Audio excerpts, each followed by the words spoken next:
Typing coaching centre में अजय का पहला दिन था। वह अपनी सीट पर बैठा टाइप सीखने का प्रयास कर रहा था। तभी उसकी निगाह कजरारे नैनों वाली एक सांवली लड़की पर पड़ी, जो ठीक उसके बगल में आकर बैठी। लड़की की उंगलियां टाइपराइटर पर ऐसे पड़ रही थी जैसे हारमोनियम बजा रही हो।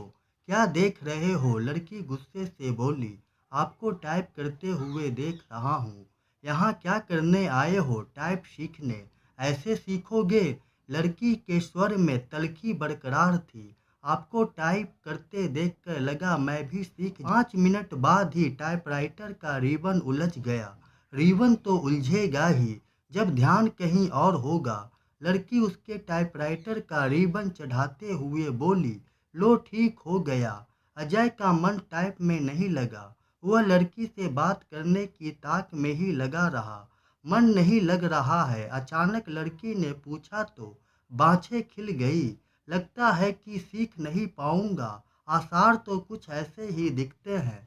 आपका नाम? विजय ने बात को बढ़ाने के लिए सवाल कर दिया। कविता? अच्छा नाम है, लेकिन मुझे इस नाम से नफरत है। क्यों?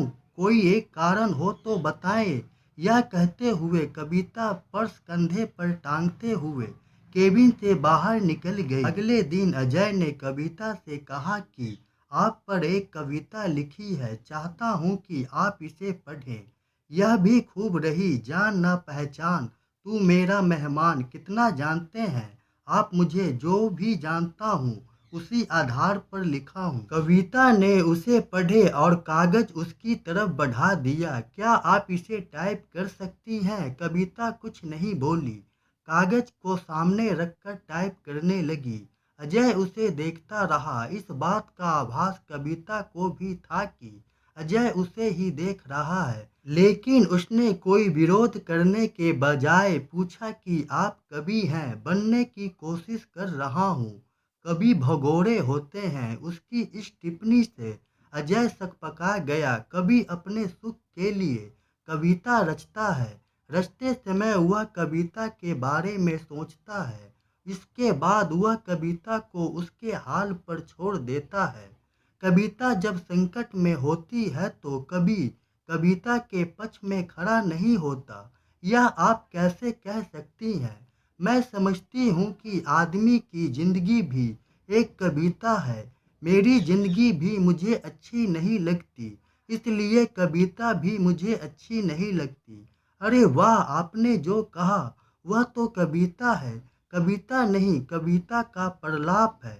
उसकी वेदना है जो उस कवि के कारण उपजी है, जिसने मेरी जिंदगी की रचना की है। उनके वार्तालाप को देखकर इंस्टीट्यूट की मैडम ने पास आकर कहा, आजकल तो तुम काफी खुश हो।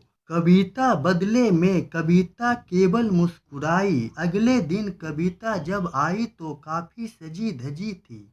नया गुलाबी सूट, बालों का स्टाइल बदला हुआ था।